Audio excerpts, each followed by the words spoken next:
Well, it's nice to see Penn State bounce back. Projected to land 3 prospects here in the span of a couple of days. But I don't know that this overshadows the fact that Penn State lost potentially a total of 8 recruits between Notre Dame and Michigan.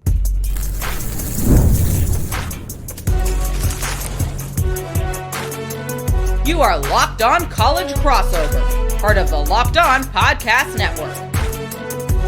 Your team every day.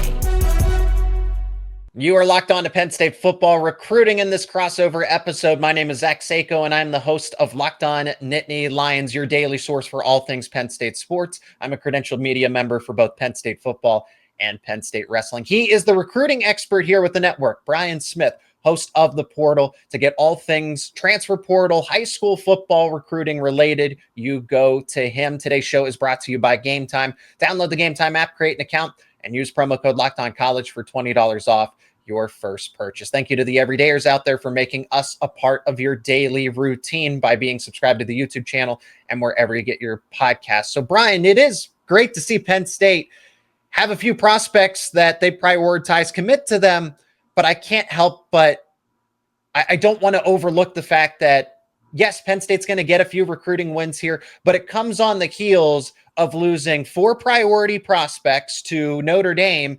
And now Michigan has taken that spot where they're going to see potentially 4 prospects that they were mutually targeting, and they end up winning those battles on top of just some other recruitments that really haven't gone Penn State's way here. So they get 3 victories, but potentially up to 10 recruiting losses between 2 teams and a couple others in such a quick span. It's really weird how recruiting goes in small cycles where 2 teams will compete with each other.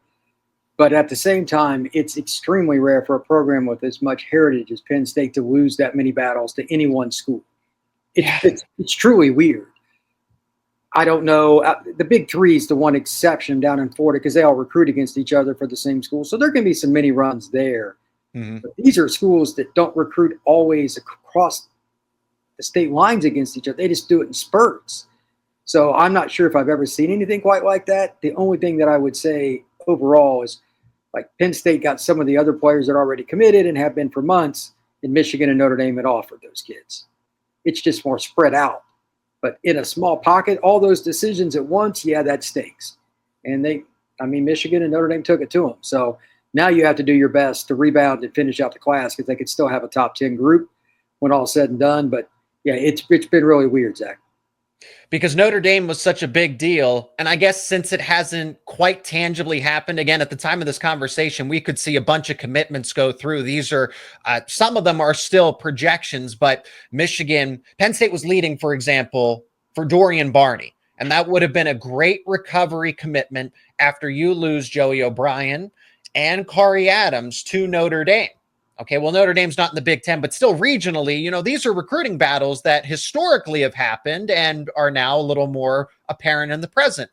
But then Michigan comes in, and they could land Dorian Barney. They already landed Marky Walbridge. That was somebody that Penn State was going to pivot to after they lost Grayson McHugh. They lose both.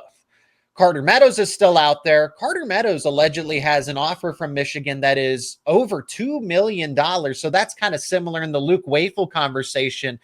But the point being here is that Penn State could end up losing Carter Meadows, Dorian Barney, Marky Walbridge,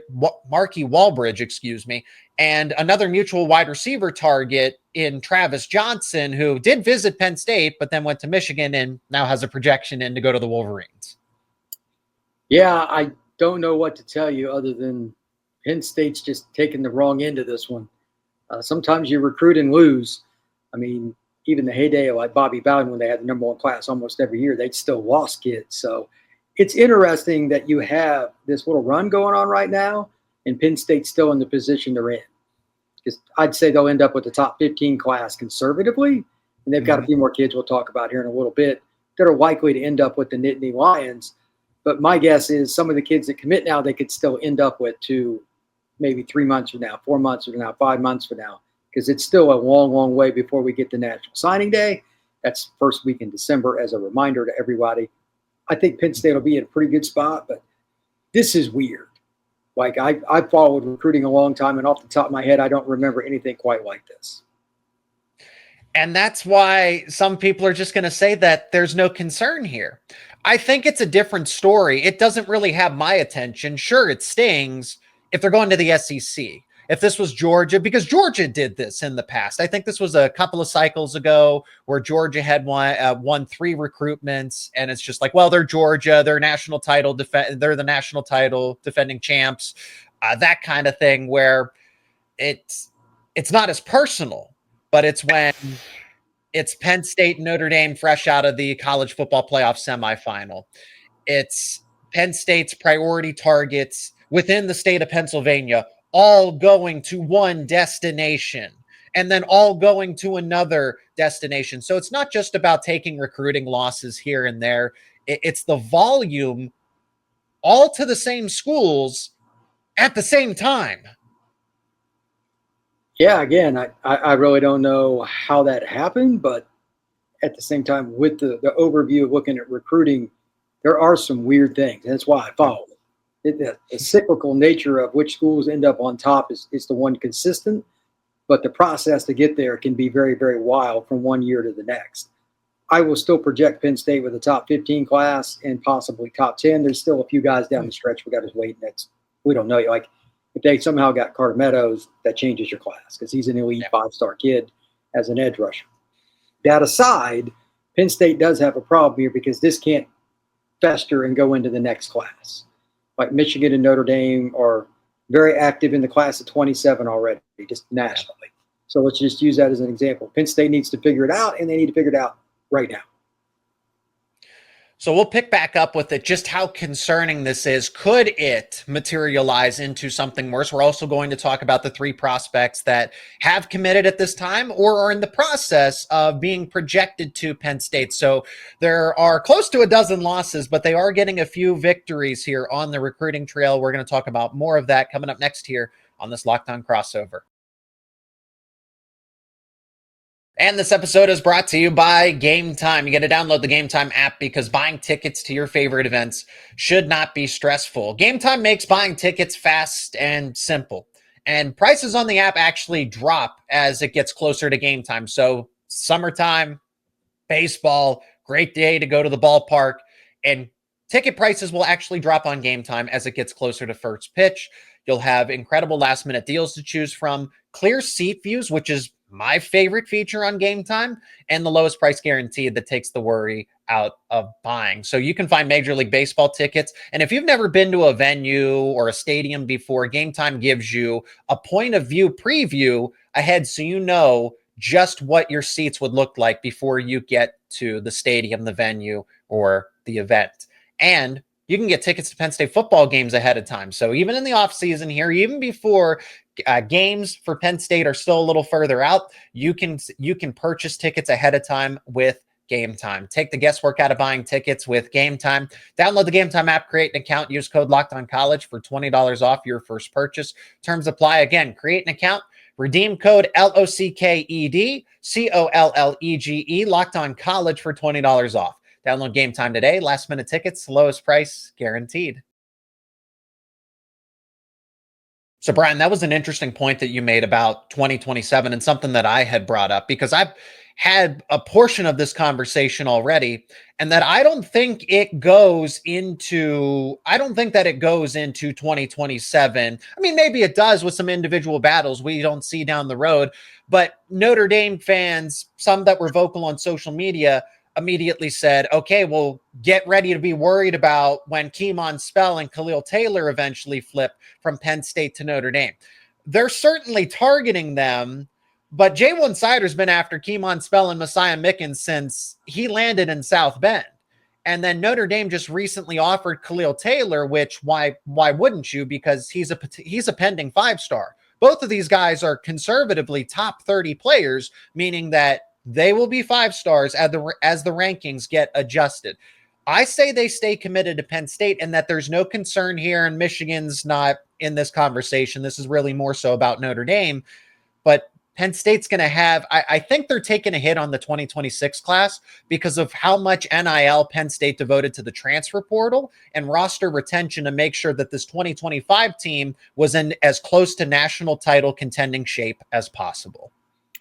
I would agree with that. They're going to have to adjust. We'll talk about that here in a second because everybody's going to have to spend a lot more moving forward. That's the misconception that the NCAA and the government's trying to make, that it's going to be the other way around. That is false, but we'll get to that in a second. I think that your point, though, is very prudent. They just spent money to retain 2 running backs, multiple offensive linemen, their quarterback, and they brought expensive good players. They went and got Pena. Like, everybody's stealing players from everybody else's roster. You're not going to do that for cheap. You know what I mean? Like, everybody's going everywhere. Those are $1 million players across the board. Yeah. And it doesn't grow on trees. So you have to find a way to make that happen when you got a chance to win a title. They did the right thing, but at the same time, some of that money probably didn't end up in the recruiting pile. Okay, it is what it is. I would have done the exact same thing. You don't recruit to recruit, you recruit to win. So now's their chance to win. They did the right thing. As for moving forward, there's a long way to go. The class of 27, keep in mind, those kids, they haven't even played their junior year yet. I'm actually down in IMG, right off campus from IMG in Bradenton for the Future 50 event for 27. A couple of the kids you mentioned are on my list as I just printed it out a little bit ago, but I'm going to go to the next couple of days. Yeah, those kids may not have big offers yet as far as NIL, but they have an idea. Penn State will be involved. I imagine, especially for the in-state kids, they'll probably pony up a little more. That's my guess. I really wouldn't be worried about it all that much. And as for the fans on the internet, I just don't care about that in general. I'm not a big fan of dealing with keyboard warriors. I dispel them quite quickly all the time. No, but there definitely is smoke with that. I see it's not just a bunch of anonymous people that are talking smack. Hey, look, J1 Sider has been after Keemon Smell and Messiah Mickens genuinely since he took over the running backs coach job at Notre Dame. Okay, so there is that. And then they offered Khalil Taylor in the process of taking 4 mutual recruits away from Penn State. So I can understand why, hey, this should have Penn State's attention. I'm saying in the scheme of things, that is the least of Penn State's concerns. And I think they will be able to retain both of Khalil Taylor and Keemon Spell, but it is the 2027 class. Let's refocus back on 2026 because with all of the bad that was laid out here, Penn State's going to pick up a few recruiting victories here and could potentially get one more. I don't want to say they're guaranteed, but quickly after this show, depending on when you're watching it or listening to it, Penn State could have another one committed in Jackson Ford to go in addition to Peterson. I think Peterson, he follows very similarly the outlook of Tyler Warren. So Penn State very well may have found its next Tyler Warren if he develops properly and everything else, but insane athleticism. He's playing quarterback currently. Tyler Warren played quarterback his high school career, then converted to tight end. And look what happened after a 5-year process. Peterson would have to go through a similar trajectory, a similar blueprint for that to happen, but he possesses a lot of traits that are similar to Warren. And I'm glad that Penn State finally gets an edge defender in this class. Again, in theory, at the time of this conversation, he's not committed, but he is projected. Jackson Ford, top 10 prospect in Pennsylvania, arguably the best edge rusher in Pennsylvania, is projected to end up with the Nittany Lions after Ohio State did make a push. So despite losing to Notre Dame and Michigan the way that they did, Penn State actually outlasts Ohio State in a key recruiting battle here. That doesn't shock me, though, because some of this is just you're going to win some and some you're not, and it's not really what you're doing. Sometimes kids just pick a school, and it's nothing that you did necessarily wrong. And it's probably more of what happened with the 2 streaks with Michigan and Notre Dame. That's my guess. Because I've said on your show many times that the Nittany Lions are as organized as any team in the country with recruiting. They have been for a long time. That didn't suddenly stop. James Franklin didn't suddenly become a poor recruiter or leader of a recruiting staff. So part of that's just potluck, good or bad. And now the swing comes back. I mean, getting Ford's a good sign, especially if Ohio State wanted him. Beating Larry Johnson, former Penn State coach, and beating Ohio State for any recruit is not an easy thing. Johnson still holds a lot of clout. I was at the Rivals 5-star camp this past weekend in Indianapolis. His name came up with a star recruit. Not really that surprising. So there's a lot to talk about there, but Penn State might be going on their own run. Anything is possible, man. Penn State's class is also, I mean, not at max capacity, but fairly crowded. There are, after Jackson Ford and Pierce Peterson and someone else we should mention, Tyson Harley. He is projected as well. Edge defender out of Gonzaga High School in D.C., teammates with the Emmanuel Iheanacho, which would be nice if that plays any influence. I'm just saying. They're teammates, they're friends. I'm just saying. But Penn State would get 3 victories here that would give them in total, I think, 23 recruits. I hope I'm not mistaken. There are 24 commits, 23 commits. Should know that a little better there. Let me see. Let me do the math real quick, how many they would have in total. Yes, after those commitments all go through, it would be 23. So, and you're getting 2 defensive ends, which are definitely needed when you didn't have any for quite some time here. That's one of the keys because Penn State, I mean, the edge players over the last 5 to 10 years have been really good. And they've kind of made their bread and butter with that. It should be again in 25, ironically. So it shouldn't be hard to sell the position. And if it did, there'd be a problem. So keeping one kid home, maybe adding somebody else. We're still in June as we do this podcast. They might get somebody else. Maybe it's Carter Meadows or somebody else down the road. But their DN recruiting's been really good, so they should get the kids like this. Why wouldn't they? Well, let's take this another step further. Look big picture, 2026 class. You say that they're top 15, could be top 10 still. I think that's interesting given the fact that people were concerned that they might not even finish in the top 20. So what is a realistic expectation for Penn State? We're going to discuss that and more coming up next here on this Locked On Crossover.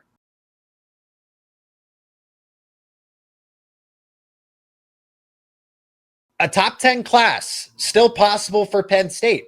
I mean, in theory, yes, if they flip a couple of players. Hey, we never know what's going to happen in the fall. Let's say they beat the daylights out of Oregon. Potentially, I guess, for the national public, they would consider a win over Ohio State an upset, given the fact that Penn State hasn't beaten them for 10 years. So I think that almost is a storyline upset, even if Penn State might actually be the favored team on paper going into that one. So if Penn State does flip a recruit or two and then continues to add 4-star prospects that they're not really expected to, a Pierce Peterson, for example, top 10 is still doable. I think it's very difficult and I wouldn't put my money on it. But anything outside of the top 15, I think is completely unrealistic. I think that they will absolutely finish in the top 15, probably 13th or 14th, somewhere in that range, not to split hairs. But that is my expectation based on where Penn State is and how things are kind of trending at this point. Yeah, I mean, is it going to be easy to get top 10? No. But again, Carter Meadows or anybody else that they'd add like that could change the trajectory of the class. Yeah. It only takes one guy. And there's so long between now and signing day, I'm sure Franklin's staff will be grinding away because that's just typically what they do. So I think top 15 is conservative because I have faith in that staff to recruit well beyond what we're even talking about today. They're going to end up signing some kid that's a good player that we're not even discussing right now. That's the nature of recruiting. Mm-hmm. Somebody they see might even be a PA or a Delaware kid, New Jersey, something pretty close to them. Because that kid just has a good senior year and they get a phone call and they go watch the kid. They'll be fine. Now the question is, obviously, which specific players are they? And again, can you flip a Carter Meadows or insert top name player that's committed elsewhere? Maybe a kid that's committed to Maryland or Oregon or whatever it may be. I still say top 15's the probable answer. If they don't finish top 20, we need to have a podcast of an entirely different nature. Well, let's talk about some of the players in theory that they could recruit that most people would know. They just lost Drew Evers, who you could argue was one of the top remaining offensive line prospects, to SMU. And why he wasn't mentioned is because, well, Notre Dame, Michigan have been taking all of the mutual recruiting targets. And then SMU is kind of this outlier here, but that makes sense. He's from the state of Texas. Still, when you lose Grayson McHugh, you lose Charlie Tom, Emmanuel Iheanacho doesn't really seem realistic because of how competitive Oregon's going to be with, or LSU, how competitive they're going to be with their NIL offers. that's where Penn State, okay, let's pivot to Marky Walbridge. You don't get him. Okay. Now let's pivot to Drew Evers. We really need to get him under the circumstances. You don't get him.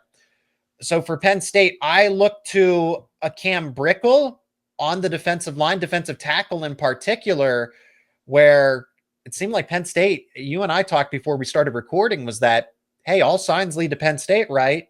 No, it seems like Ohio State's going to be able to pull off this recruitment. But then there's Jackson Ford. So like it's this back and forth. This pendulum just keeps going back and forth, Brian. I can't keep up with how fast it swings back and forth. Yeah, that's really the way it is for everybody. I'm trying to cover all the P4 schools. You're just trying to cover one. Trust me, I've got the harder gig here. I know you do. Penn State is involved with so many players nationally, though. It is a bit daunting. I just do the overview. You're trying to get all the details. That's another animal within itself. I think that there's probably a couple more pendulum switch. I mean, from right to left to right, back and forth, good and bad. You're going to see it because, again, it's early December. They're going to have the whiteout game for Oregon. They're probably going to have another weekend sometime during the fall where they have a lot of recruits on campus. Mm-hmm. That's what you need to watch. If you're a Penn State fan or a Penn State hater, doesn't matter which, who shows up to those games and who does not, because they're going to try to get all the recruits they can to come to campus, obviously. That's the key, though. It's not what they say in interviews. It's what they do on the weekends in the fall. I'm willing to bet you they flip at least one big-time commit that ended up going to some other school in the last 60 days that they wanted, because it's Franklin's staff. So will it end on the positive or the negative side for Penn State? I would still say it's more likely to end up positive based on their history. And here's kind of the saving grace for Penn State's recruiting, at least this point in time. Okay, sure, they are losing the recruiting battles. The class could be better, but they're not seeing decommitments. When guys are locked into Penn State, they're locked in. They don't have this issue where guys are flip-flopping and you never know. They commit and then they don't take other visits. You're not seeing guys show up at all of these different official visits, and that Penn State has to constantly worry about it, chase them down. There is the word commitment does mean something when you're in Penn State's class. I think that's important. It's one of the things that I'm looking at from an overall recruiting grade. Penn State's will be very high in the following category, and that's just retention. There are about 5 to 8 schools that retain better than most, and it won't shock anybody who they are. Ohio State, Penn State, Notre Dame. Those schools also were all what? In the Final Four. Is that really shocking? No. If you retain top recruits, you're going to win. They have good culture at those programs, so it's easy to see why they continue to build. Texas is kind of in that direction, but they've had a few more defections, and that's their next goal. But you could argue that Ohio State, Penn State, Notre Dame, and then probably Clemson were the programs that have retained the best over the last 5 years, and they're all programs that are projected to have a good shot to make another run in the college football playoff this next year. So that's one of the things you also have to look at. Some of these other schools, they sign a lot of kids and a third of the class is gone within 12 months. That's a problem. We're not going to see that at Penn State. So that's a value that needs to be critiqued a little bit differently instead of just throwing out basic recruiting measurements and numbers at some of these different services. And that is where we will wrap things up on this Locked On crossover. Again, my name is Zach Seyko, the host of Locked On Nittany Lions, your daily source for everything Penn State sports related. He is Brian Smith, recruiting expert here on the Locked On Podcast Network, hosts The Portal, where you can get everything that is about high school football recruiting as well as the transfer portal. Thank you to the everydayers out there for making us a part of your daily routine. Thank you to each and every one of you for checking out the show. Please let us know your thoughts down in the comments section. And if you're not already, become an everydayer, subscribe to the YouTube channel and wherever you get your podcasts to keep up with everything for Penn State and for recruiting. Brian, thank you so much for the time as always, and can't wait to chat again, depending on which way the pendulum swings at that given time. Thank you very much. I look forward to it.